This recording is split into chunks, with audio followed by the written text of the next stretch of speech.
Welcome to Native Bidasque, Native News Online's weekly spotlight on the people making news and leading change in Indian country. Welcome to Native Bidasque. I'm Levi Rickert, your host. I'm editor, founder, publisher of Native News Online. And this special edition of Native Bidasque is very important. It's in reaction to the directive by the Office of Management and Budget that was going to pause funding for programs really negatively would have impacted Indian country. And that has been rescinded, but we're still going to talk about it because it's very much on the minds. And I'm getting reports that some agencies, organizations cannot even access some certain government portals. So there's a lot of confusion going on in Washington. And we have a special guest who hopefully will help tell us a little bit about what's, from her perspective, what's really going on. And but first, I'm going to say the Association on American Indian Affairs is one of 24 Native American organizations that sent a letter to the White House, members of Congress, Interior Secretary Doug Burgum on Monday, relating to the status of tribal nations as political entities and the implementation of the president's new executive orders. The executive orders and directives seem to lump Native Americans into the DEI pushback by the Trump administration. Here to break this down for us is Shannon O'Loughlin, friend of mine. She's a citizen of the Choctaw Nation of Oklahoma. She is the Chief Executive Officer and Attorney for the Association on American Indian Affairs. Welcome, Shannon. How are you today? Hello, thank you, Levi. It is so wonderful to see your face, and thank you for inviting me on today. Yes. Hey, tell us why American Indians, Alaska Natives, and that's basically how we're viewed by the government. So those who may get offended if I don't say Native Americans, but American Indians, Alaska Natives should not fit into the scouring of diversity, equity, and inclusion. A lot of times people don't even know what DEI stands for. So I do like to point that out periodically. Diversity, equity, and inclusion. It's referred to as DEI or DEIA accessibility. And there's a really pushback. But Shannon, from your perspective, why should Native Americans be excluded from that? Well, first off, let me say that the wonderful letter that we submitted at the end of last week went out to the White House directly to the president, as well as all of the heads of the agencies as we know them. So it wasn't just to Department of Interior, but it was to all executive agencies that we had accessible information for. And the reason why Native nations are not part of the whole DEI framework is because we exist outside of the box of racial classification, gender identity, and the other minority groups and structures that have been defined by U.S. law and in courts and by Congress and the executive and different administrations. We are based on Native people, and Native nations are based in pre-U.S. In international law before the United States was even formed, as having inherent sovereignty that predates the United States. So we were entities governing ourselves before the U.S. was ever a colonizer here. And the United States has continually recognized that status of Native nations since contact, since the United States was formed. And that has actually been upheld various times in the Supreme Court. Is that correct? Yes, and most recently, one of our favorite cases that we like to talk about is the Brackeen case, where the Indian Child Welfare Act was challenged in the Supreme Court, and its constitutionality and whether Congress could actually pass such legislation for the benefit of Native nations. And that Supreme Court in 2023 held absolutely that ICWA was constitutional, that Congress has authority because of Native nation status pre-U.S. With its inherent sovereignty, based in the Constitution, based in our long-time relationship through treaties and federal law with the United States. And I think the point should be made that treaties are basically signed between nation to nation, right? Government to government. And I think that does give a special status. So not to be confused with race. And I just think that, and of course, you and I both know, Shannon, that DEI was part of the Project 2025. And so I don't think anybody should be surprised by what's going on with the Trump administration, the attack on DEI. But the point is, Native Americans should be treated differently. Absolutely. Yes.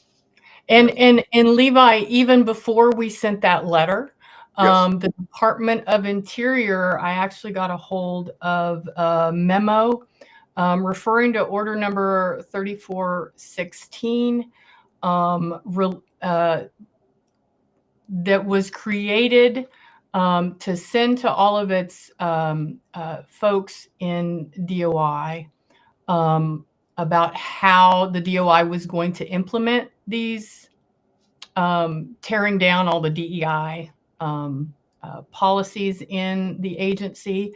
And in section 6 of this pretty comprehensive memo is its limitations. And one of the limitations, of course, it has to do with any statutory authorities, treaty, trust obligations of the department and its bureau's offices to tribal nations and the Native Hawaiian community. So the DOI, even before we wrote the letter, had already issued a memo saying that Indian programs in the DOI are excluded from the executive orders terminating all DEI programs.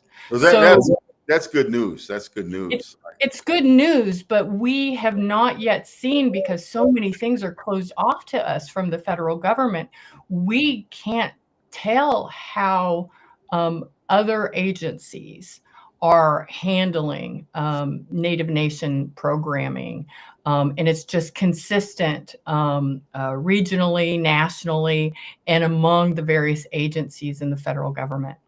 Yeah, and as a journalist and editor of Native News Online, we are certainly getting reports from Washington that there's just a lot of confusion as to what's going on. And some press offices aren't even operational right now. And so when we reach out to some of the departments, particularly Indian Health Service, we were something was sent back to us that the press office is temporarily closed.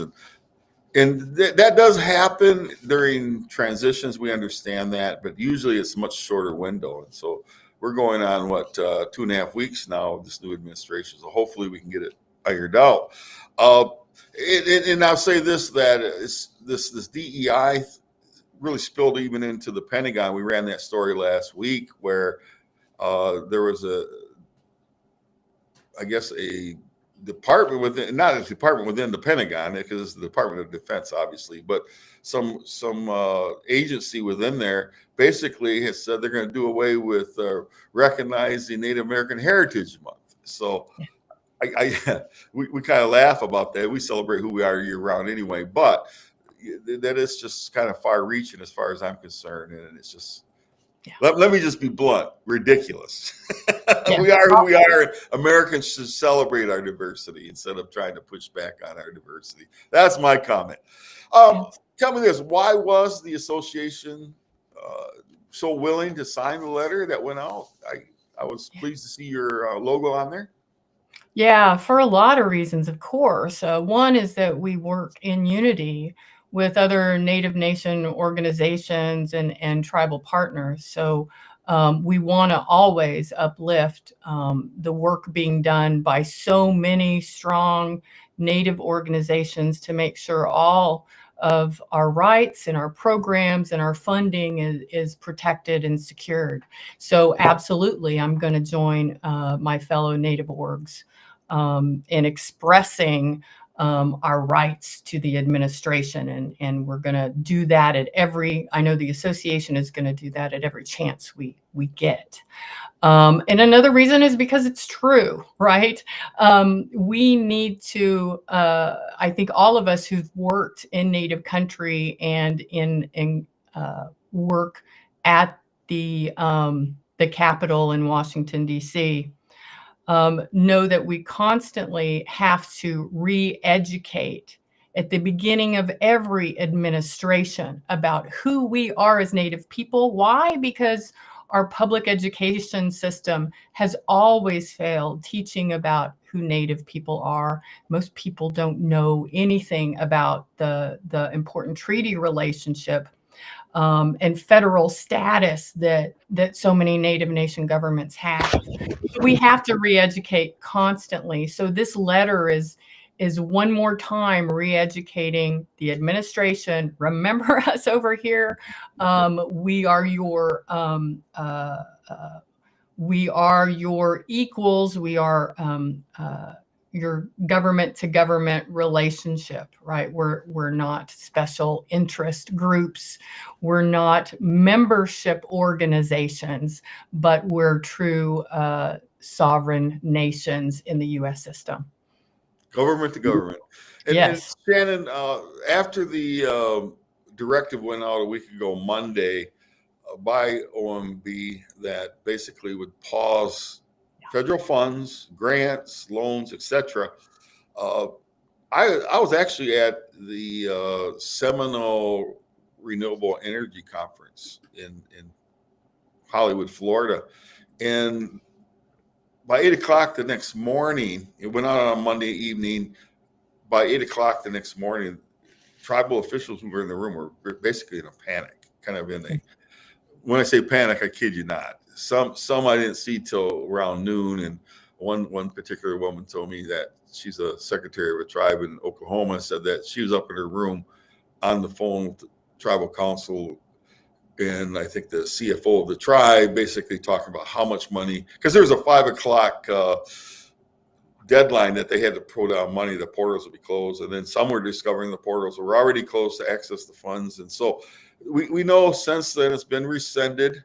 I believe I think 3 federal judges have blocked it, but yet the fair lingers in Indian country. And could you comment about what you've been hearing about the possible negative impacts to Indian country about such a far-reaching measure? Yeah, well, it's even really, Levi, hard to evaluate the harm that this, whether it's the DEI and the impact on those, or the termination or pause of federal funding. It's hard to understand what the true harm is because there is such a complex framework of funding in every agency and the way Native nations can participate in that funding.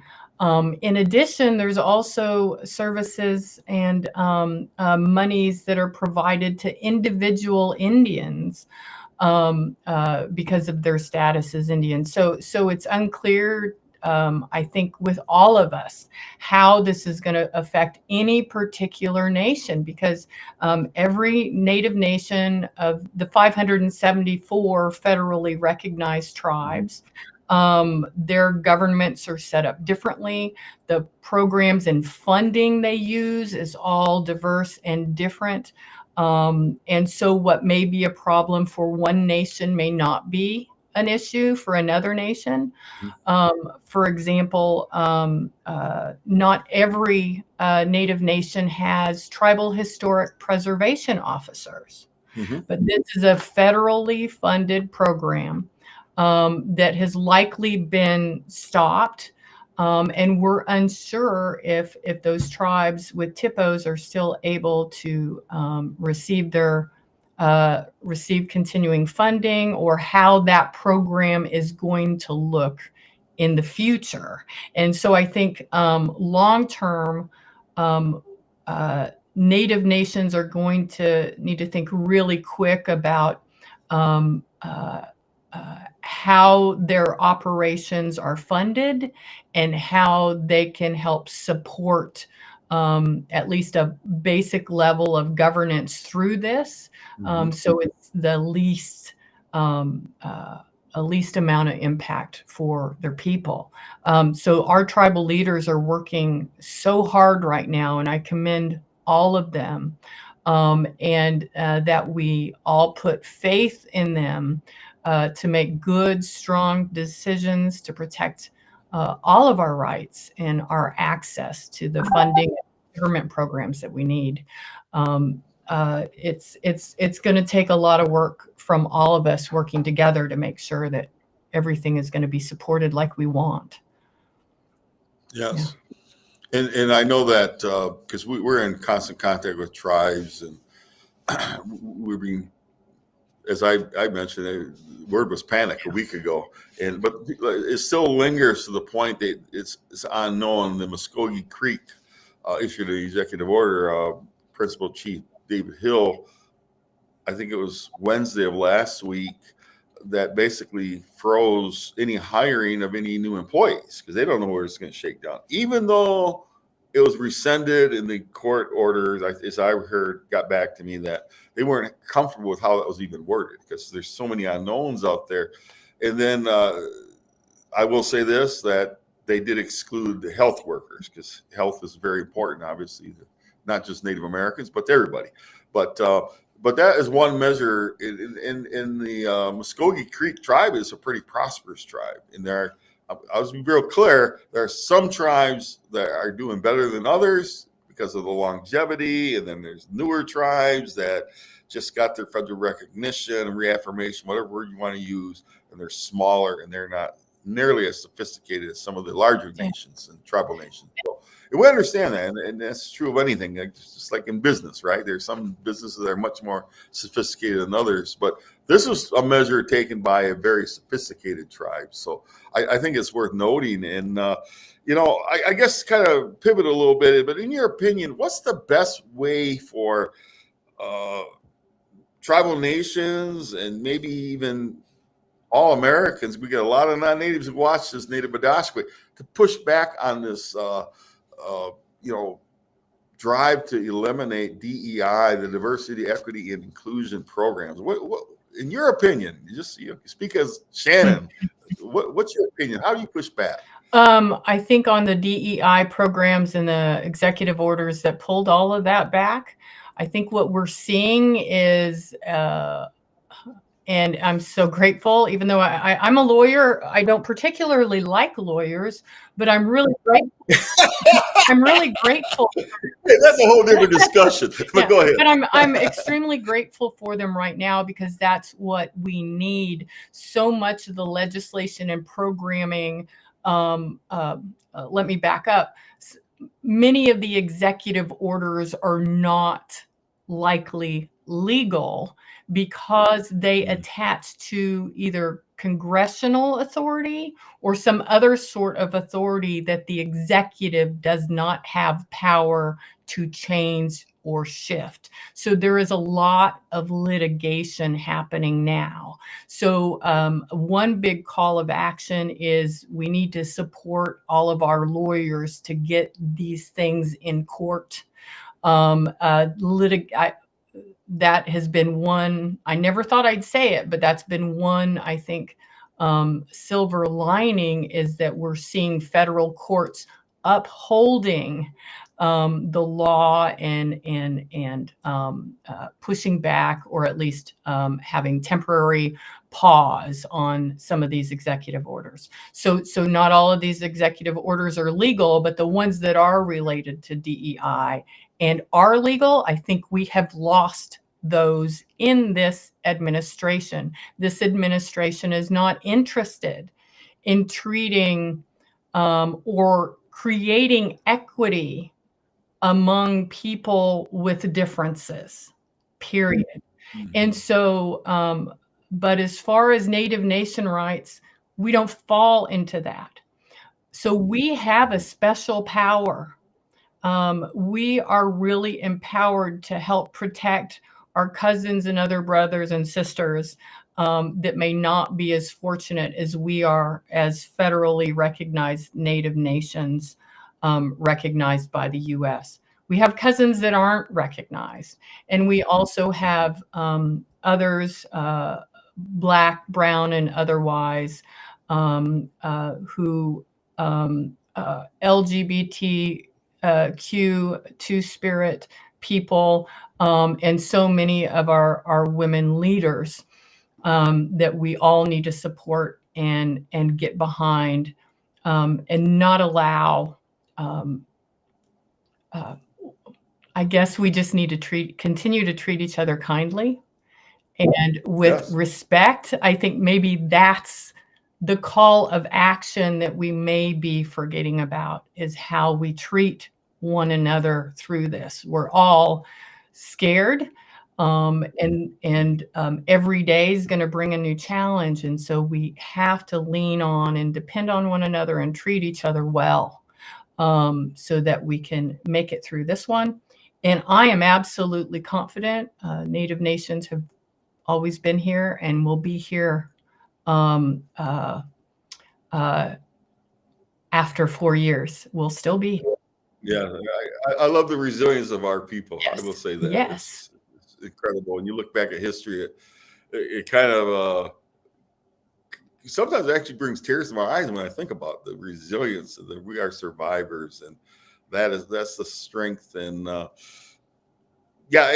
I will say this: I was talking to my sister recently about this whole DEI thing, and I said, what if the diverse people all of a sudden, and those who, let's just be plain, those non-Caucasians, if we all just stop buying things for a week or two, just let them know the strength of our dollars. And we are such and John Kennedy wrote, I remember reading the book years ago, President Kennedy wrote, a nation of immigrants. And there's absolutely no respect for immigrants these days. And but I think, as I recall, the president's first wife and his third wife were immigrants. So one passed, and Melania is an immigrant. So I just don't understand. And hey, what happens in, and I know this as the publisher of Native News Online, what happens in America happens to Native Americans.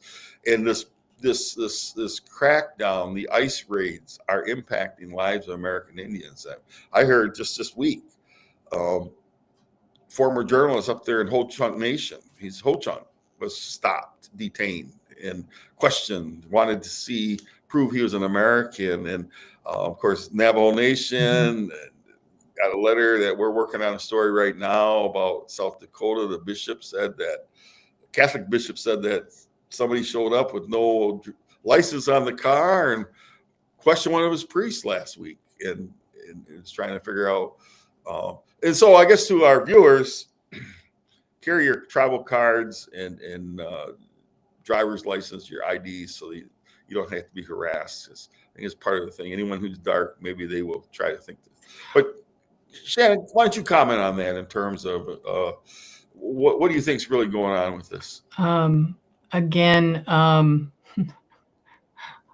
don't know what's really going on with this, but I'll tell you one thing. I think we all need to be educated what to do when we're approached by any law enforcement, whether it's ICE or otherwise. We need to understand our rights. We need to understand how to protect ourselves. And we need that education to roll through all over in Indian country. There's some great resources online. You can even find this information on some of the social media platforms where people are trying to share how best to respond if law enforcement approaches you, whether you're at a protest, whether it's ICE questioning you or someone knocking on your door, and what your rights are. So I invite everyone to learn about how to protect themselves and their families, and that we also learn how to just reach out and call people on the phone and take care of one another. At these kind of times, sometimes it's best that our communications are not in writing. And so I'm looking forward to having more phone calls so we can talk about Yeah. strategy and what we can do to strengthen Native country, even in this really time of crisis. And I agree with that word, crisis. What gives you hope, Shannon? What's the last question? What gives you hope, even though we're going through time of crisis? What gives you hope? Every night, every single night, I go outside and I look up at the stars and I remember all of those who came before me and all of those who are coming after me, who are looking up, looking up at us. And I will continue to be, and I hope everyone else will continue to be pushed forward by their ancestors and pulled towards the next generation, and just staying connected to the things that matter most to us. You know, whether that's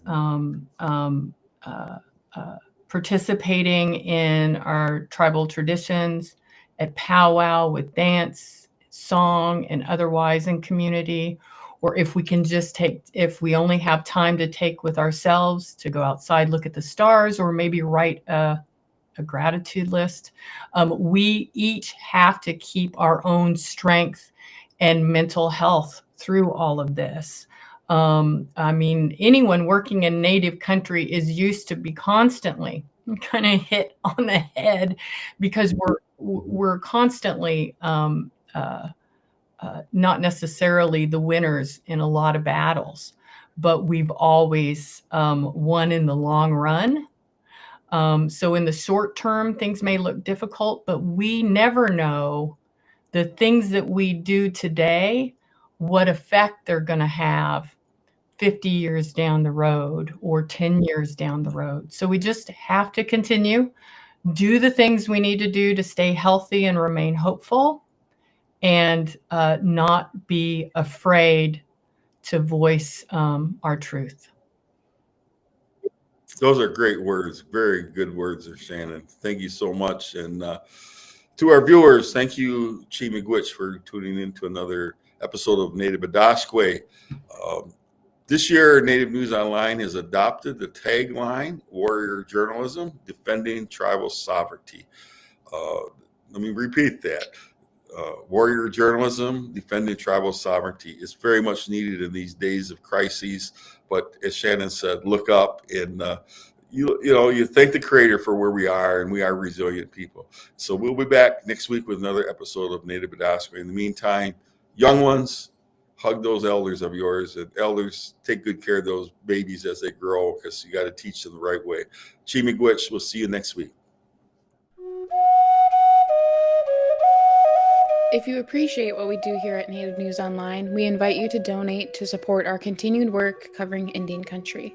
You can scan this code with your smartphone or go to the link located below this video to donate today. We greatly appreciate your support.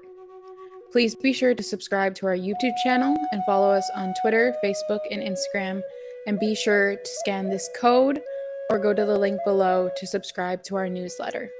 Thank you for joining us today, and please be sure to join us again next week for another episode of Native Adashkwe. Chi Miigwech.